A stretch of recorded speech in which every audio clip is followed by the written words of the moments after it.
Repetition in Scripture is not accidental. When words, phrases, or ideas appear multiple times, they often signal the core message in the text. Let's dig into that a little more with 3 main points. Point number 1, repetition reveals central themes. When we examine some passages of Scripture, we can see the obvious outline of repetition. However, it is important to pay attention because repetition often reveals the central theme. For example, let us look at Matthew 5. In Matthew 5, the word blessed, or as some people would say blessed, is repeated 9 times in the Beatitudes. This repetition highlights the theme of divine approval and the unique characteristics of those in God's kingdom. So if you're preaching, say, on the Beatitudes, your sermon points could focus on how blessings are tied to specific qualities. For example, blessed are the poor in spirit. Blessed are the merciful. Blessed are the peacemakers, and so on.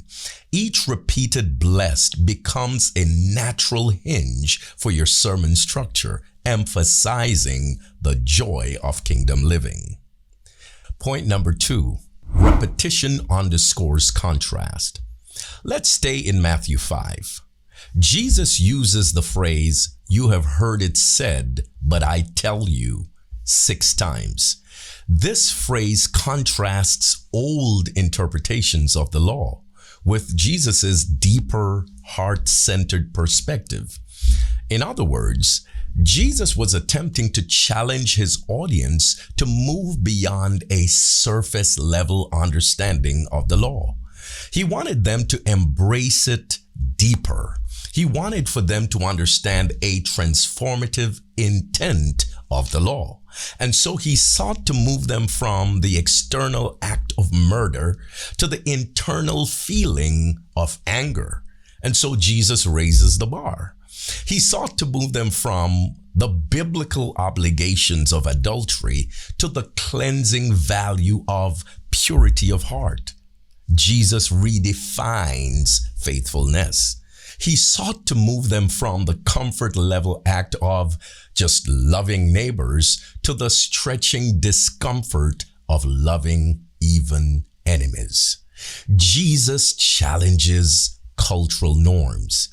In this case, when we highlight the repeated contrasts, it will draw the listeners to see the transformative nature of Jesus's teaching. Point number 3, repetition reinforces key instructions. Let's jump from Matthew 5 to Matthew 6, where Jesus repeatedly says, "Do not worry." Now, each repetition addresses a different life concern: food, fashion, and the future. And Jesus does this while pointing back to trust in God's provision.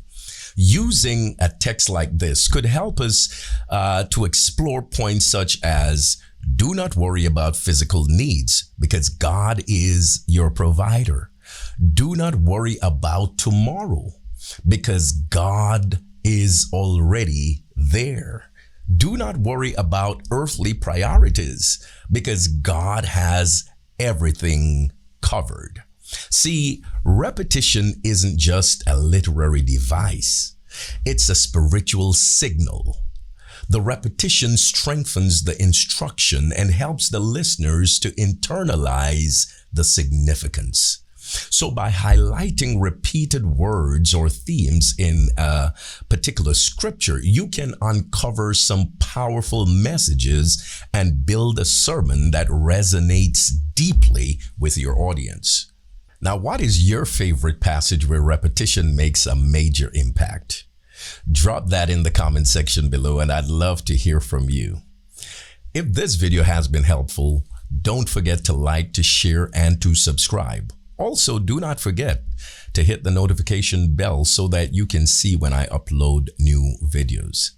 Until next time, thanks for watching and let's keep growing together.